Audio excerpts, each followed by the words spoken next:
what a treat. I mean, it's like you are unbelievable. And like, I'm sure your ocean is going to be beautiful and amazing to cross. So thank you so much for being on board the transatlantic.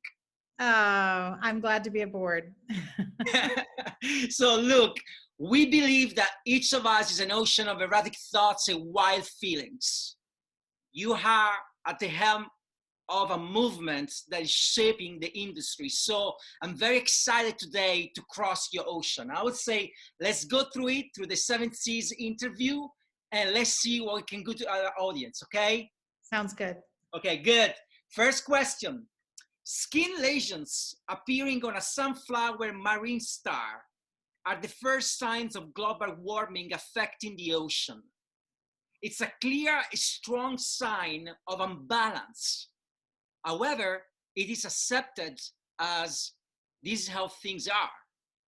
The first 3% conference was held back in 2012, a time when just 3% of creative director roles in the world were held by women, and even less by people of color. It was a clear, a strong sign of imbalance. However, it was accepted as this is the way things are. Now, my question for you is, when did that 3% sign became so unbearable and so hard to digest that a voice in your head whispered, Cats, we got to do something about it? I love the way you set that up. I think it was a series of small things, but just like what you described that's happening with our climate and with our environment, sometimes things are so egregious and imbalanced that you just kind of assume, well, someone must be handling this, there must be some grown-ups handling this issue. And I think it was this moment of, I live in Silicon Valley and I work with all these startups, and I see a lot of businesses being birthed and bankrolled, and with not a lot of understanding of who they're serving and not a very good marketing premise. And it was this kind of moment of like, no one is coming to save us.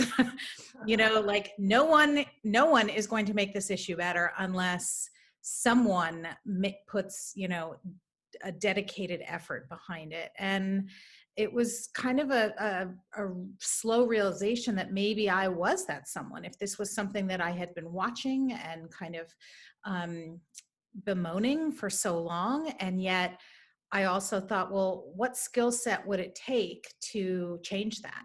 And started to think that maybe I was the right person, because I'm an unusual creative director in that I started in market research. And so I have a real affinity for data.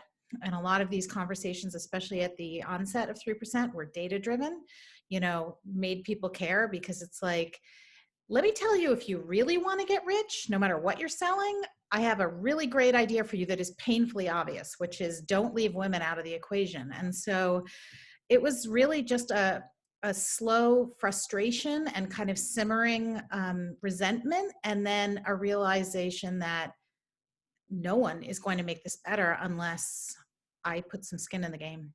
Like in 2012, I was living in New York. I've been working as a creative director since 2006. But in 2011, my first daughter was born in New York City. And I remember when I heard about the 3% movements. And guess what? My first reaction was disbelief, to the point that I thought it was a mistake. I thought it was 30%. Instead, it was 3%. Imagine like how hard it hit me. And I think like that number landed in my life at the right time, where, I had my first daughter, and like, you're really concerned about what is the future is going to hold for like young generation. And I want to talk to you today and mostly actually be thankful to what you've done so far, because has been a huge awakening for me, and I hope for everybody in the industry, because that number is so painful to watch. And I know we have been making progress, but still the road ahead is quite long. But thank you so much for this, because it really like takes energy and a lot of time. Good. Second question, born in 1777, Skipper Thuridor was one of the world's earliest female sailors and a celebrated fishing captain in Iceland. She conquered the dangerous North Atlantic waters. Thuridor was known to have sailed for years without losing one single member of her crew. Is regarded as one of the most brilliant captains. Now, bridging to our days, you are at the helm of a movement whose goal is to conquer equality, diversity, and inclusion. I imagine that you have had your fair share of bad days, fights, struggle. What does it take to be a captain of this movement, and how these affect your personal life? Mm. Well, I think dispositionally, I'm well suited to being the captain. It's funny that you asked this question because I put something on Twitter very recently where my autocorrect, spell correct changed. It was a voicemail I was listening to, and they were saying Catherine Gordon. And it said Captain Gordon. And I That's was like, awesome. welcome aboard. I love it. But I think, I don't know how big the Enneagram is with your listeners or how global that is, but it's kind of an assessment of your personhood that's often given as part of work trainings. And I'm the number 7 on the Enneagram, which is the enthusiastic visionary.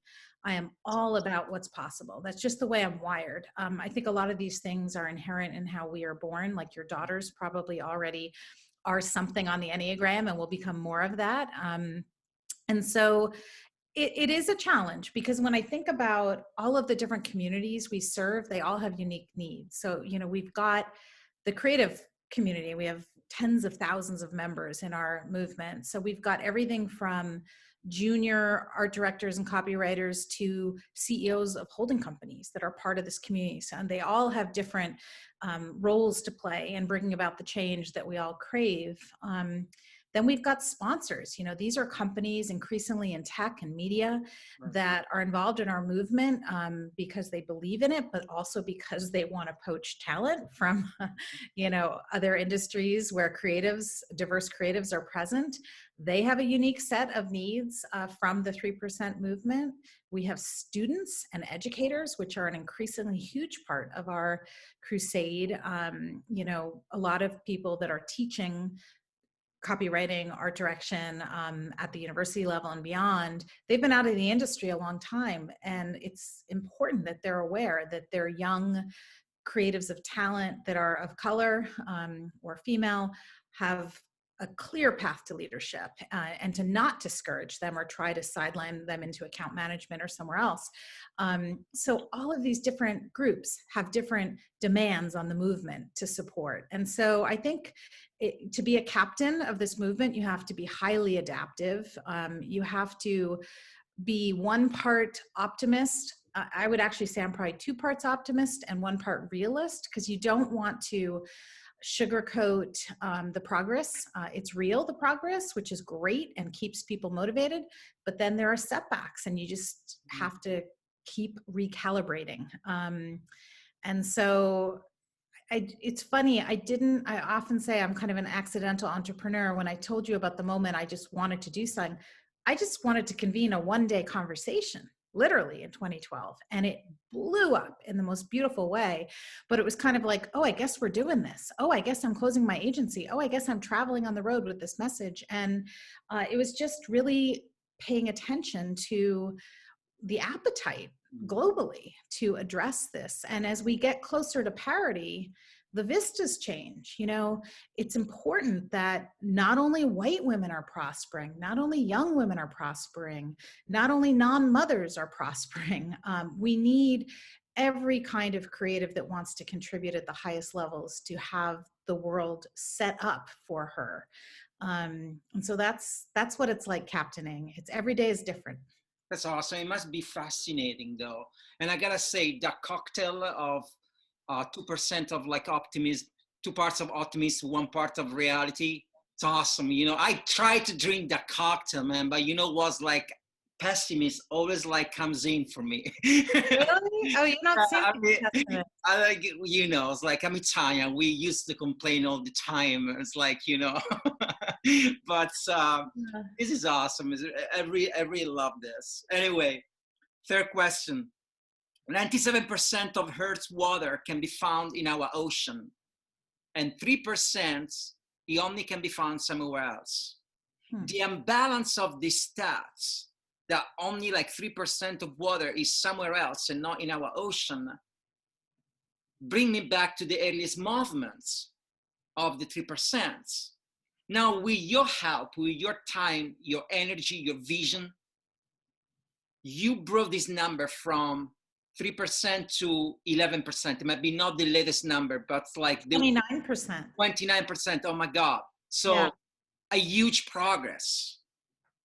Now, knowing that progress cannot be achieved overnight, but can only be achieved gradually.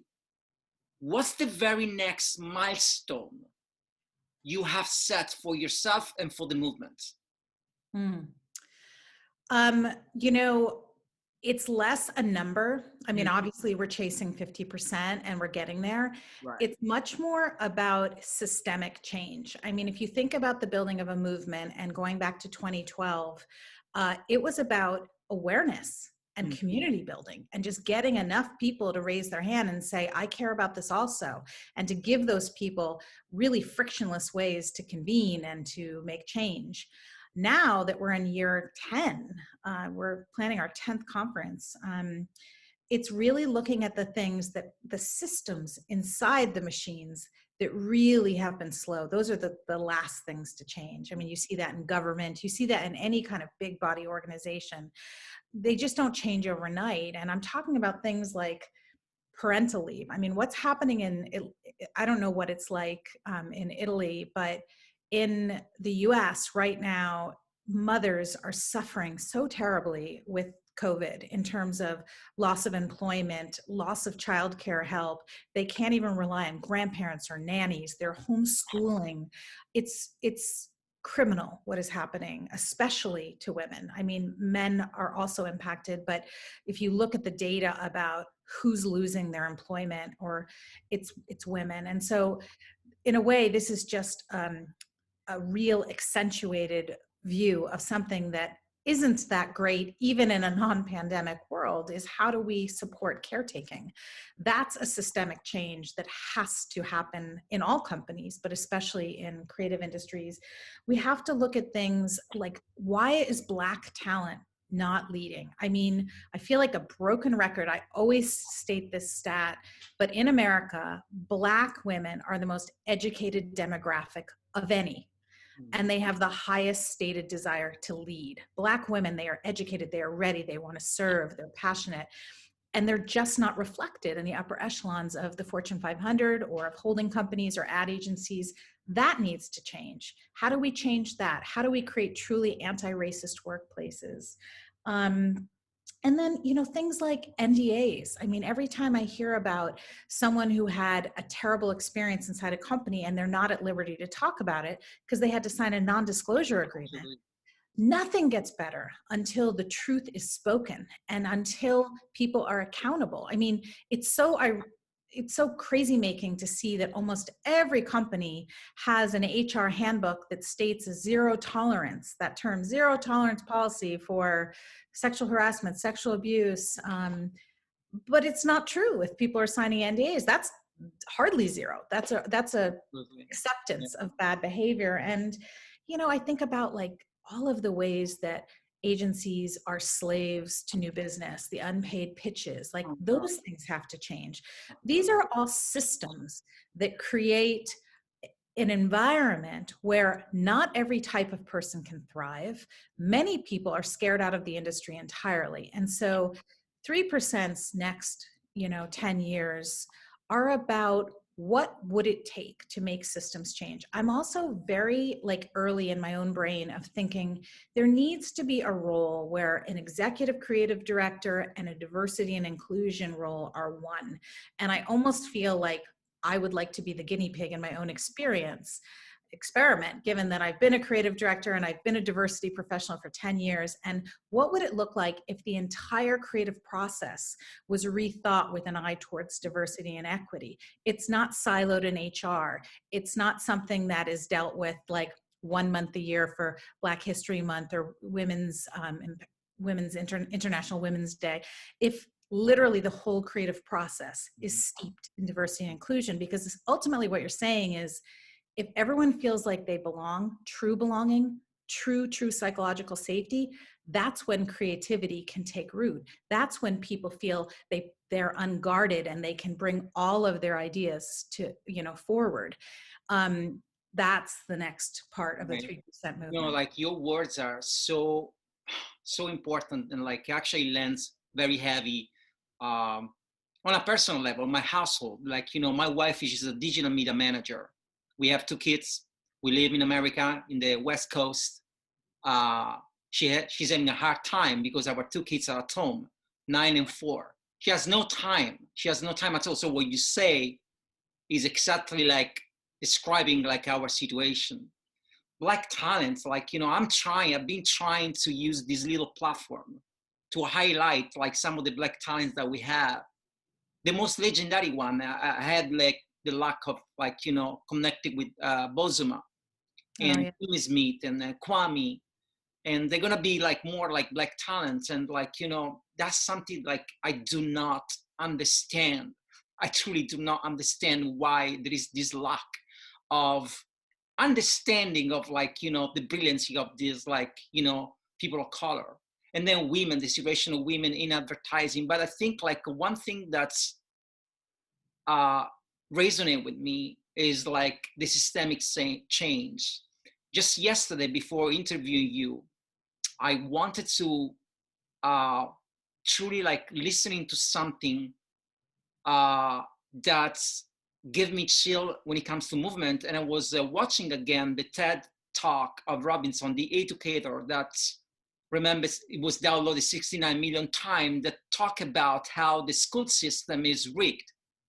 It's built in a way that it's gonna squander your creativity, our kids' creativity, and only accentuate like those like, elements that they only gonna get you to a certain level, like, professional, like lawyer, and like, things that you can do in life. So it's almost like a catch-22. And I found that like the advertising system is rigged the same way. It's not built for that kind of change that we want. So the change and the milestone that we need to put in place are so heavy, and it requires such heavy a heavy like contribution from everyone. Otherwise, like, it's literally the system itself that was not designed to make the change. And you say yourself, the NDA, that's a great reference. I mean, how can I bring on the table a sexual harassment when I'm asked to sign an NDA, right? It's like, again, it's a catch-22. So thank you so much. Good. Like, 4th question, we're gonna go through one of the quotes from Emily Dickinson.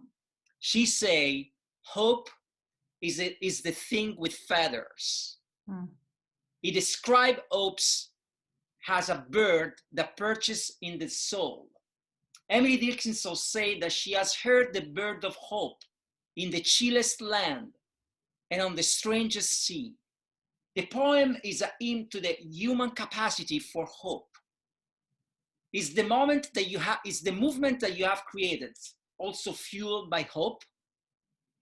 If so, how do you cope with those days when the bird's hope seems to fly away from your soul and not resting in it? Yeah, I mean, I'm a deeply hopeful person. I think that that's just the way I'm wired. I get very excited by everyone's potential. When I meet people, I often see qualities in them they haven't yet seen in themselves. I can picture them being a bigger version of themselves. So I think the lack of hope in this last year of being quarantined, with the lack of leadership in government here in America. There have been some very dark days, no question. And what I tend to do in those moments is think back to other historic cultural shifts that I'm grateful happened. And I look at kind of the timeline of them. These are long fought for changes. There's a great quote I heard on a podcast about be a good ancestor. Like the work I'm doing is for future generations. I will see some advancements in my life, but not all, and that's frustrating. But my son, who just graduated from college, I connected him to someone I knew to see if they could be helpful at making an introduction for him. And that person, who's a senior leader, sent me a beautiful little email saying that at one point in the conversation, my son had talked about one way his career path might go that would be very lucrative, but he said, but kind of evil. And I'm Kat Gordon's son, and I just don't think that's what I'm cut out to do. And so it was so lovely that this person thought to tell me this, because often you don't see your kids in action out in the wild in the world. But, my influence as a mother of two sons, and have told them and coached them that if something in the world is broken, you don't look around for others to come clean it up. You roll your sleeves up and you get busy. And I just believe that the kind of changes that we want will happen slowly, and that on days when I'm feeling down, I tell my team or I ask for support. And then on days when I'm feeling particularly strong, I tell them, I got this, you take a breath. And that's how we I love that phrase. Anne Lamott, the writer, she writes a lot about writing. And she says that writing a novel is a little bit like driving late at night on a foggy night. Your headlights can only see 12 feet in the distance, but you can make the whole journey that way. Just seeing the 12 feet. And so I can't see the vista I want to see. I can't see that everyone will be contributing at the highest levels of their creativity, which is my, world goal. But I can see glimpses of it happening, and that keeps me inspired. And it just feels like the alternative of sitting on your hands and giving up. It's not even an alternative.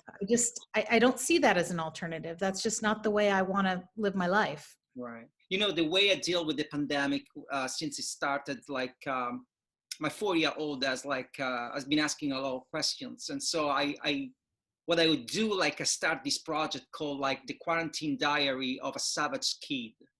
And I take her questions and I rework them in a narrative poetry structure. And I've been doing this for now 6-7 months, and I've been resonating a lot with people. And so this savage kid has been literally talking a lot. And now that you say that's writing a novel is like driving in the fog, you need to have a lot of hope when you write. I'm a kind of writer that has no plan. I don't know when my next sentence is gonna write. I don't know. The only thing I know, and I feel it, is when I write a poem and it ends.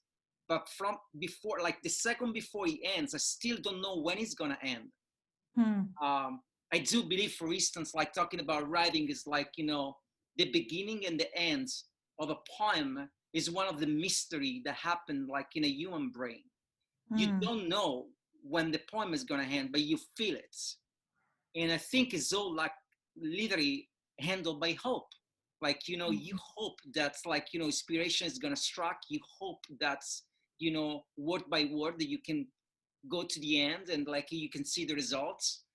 So when I was writing this question for you, I knew for certain that's you are a woman of hope. You couldn't be anywhere else. Otherwise you wouldn't be leading a movement of such. But I wanted to hear from you the articulation of hope, and it was really beautiful. And when you talk about the poetry, one of my favorite quotes, it's from Danielle Laporte, who's a Canadian leadership expert. She says, procrastination can be a form of intuition. No, that's and so sometimes when you are wanting to give birth to something, to an idea or a book or whatever it is, and you're just not starting, it doesn't always mean you're lazy or that you have to vilify, your lack of productivity. Often there's something missing that will unlock something deeper that you want to, and that and this has happened to me so many times where I thought, why am I not writing about that thing that I wanted to talk about? And then something will happen in the world that's the perfect launching point for that. And I'll write it immediately and almost effortlessly. And Yeah, so, because yeah.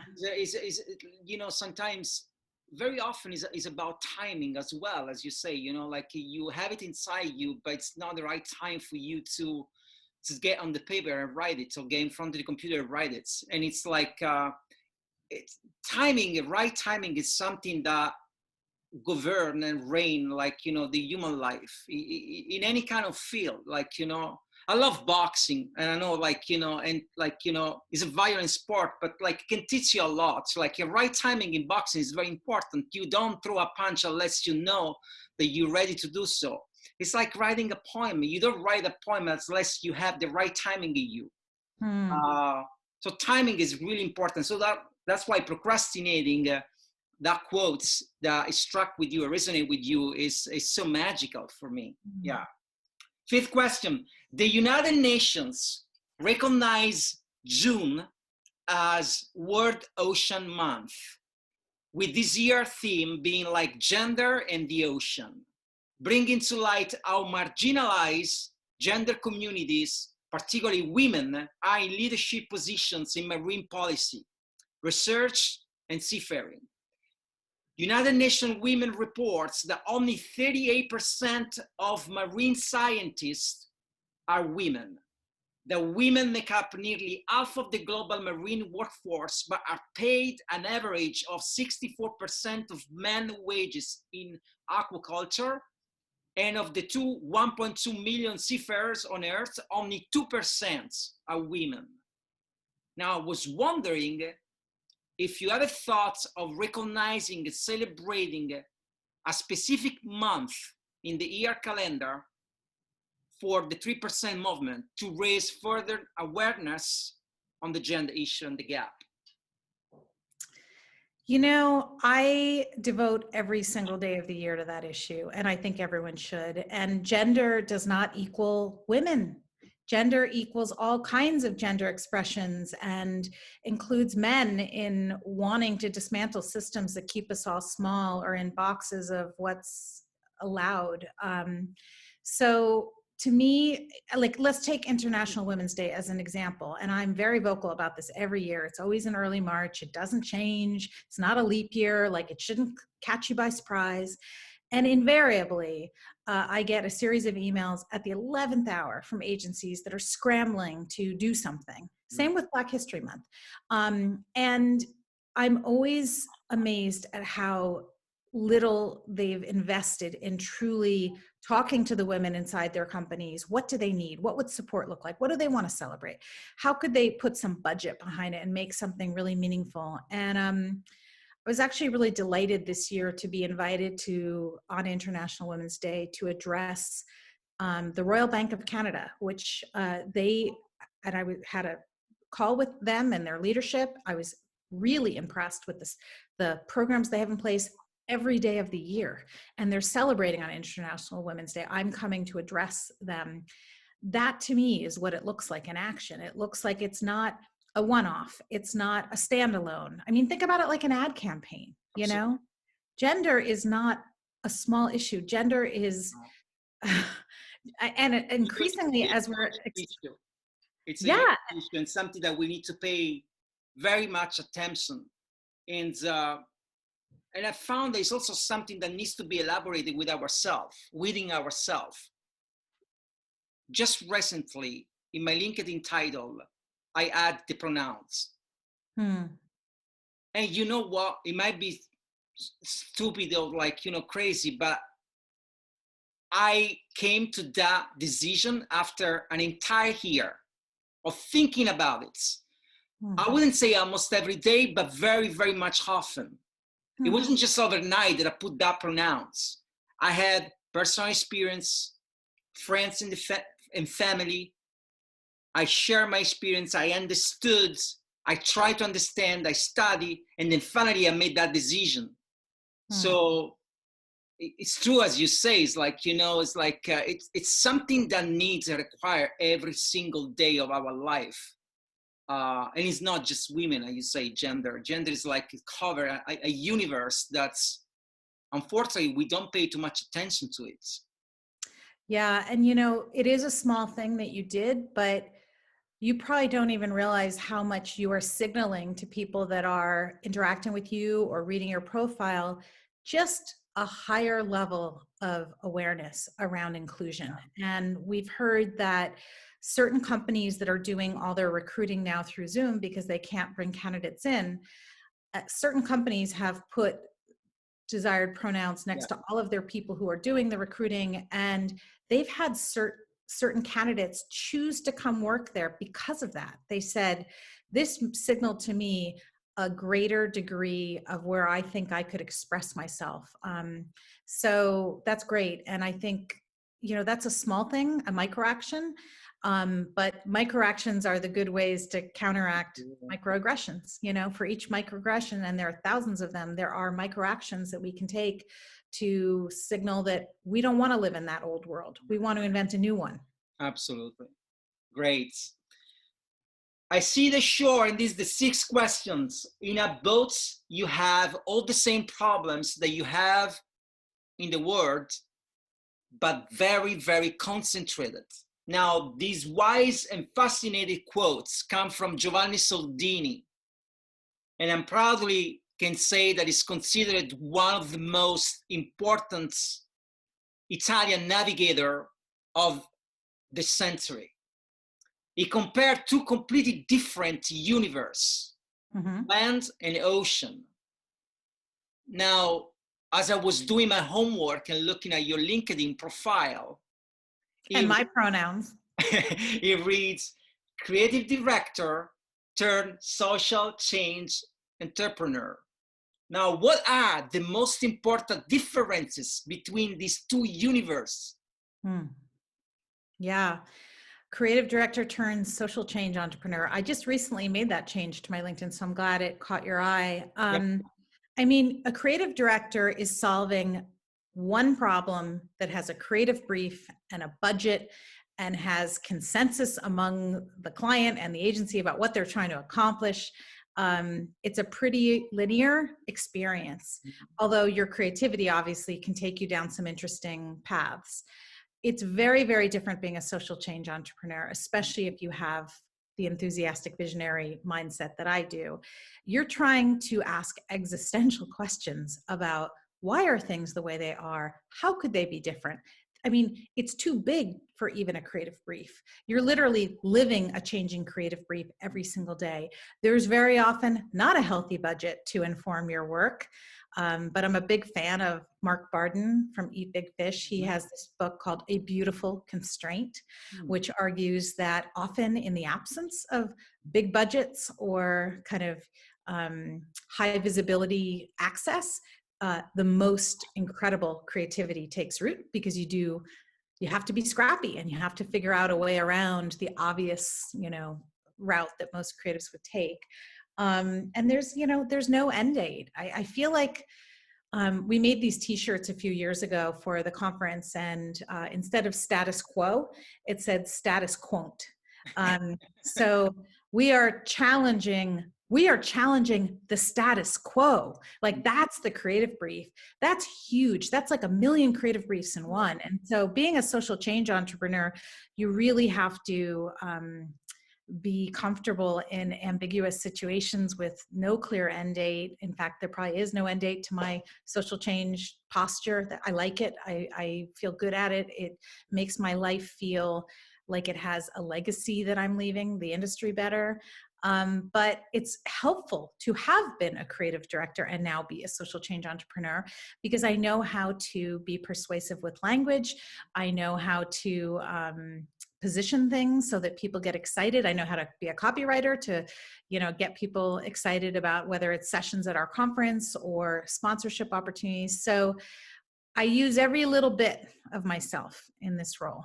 It's interesting how these 2 universes, like, although they are different, they actually help each other.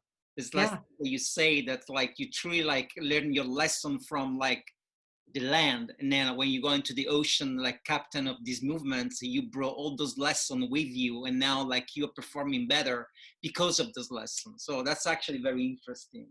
Mm. Look, last question for all our guests. We like to ask, if there was a wind that blow your sail, if you were to name it, what would that be? Ooh, the wind that blows my sail. Belonging. Belonging. Yeah, I'm actually working on a book about the future belongs to belonging. I feel that we are social mammals.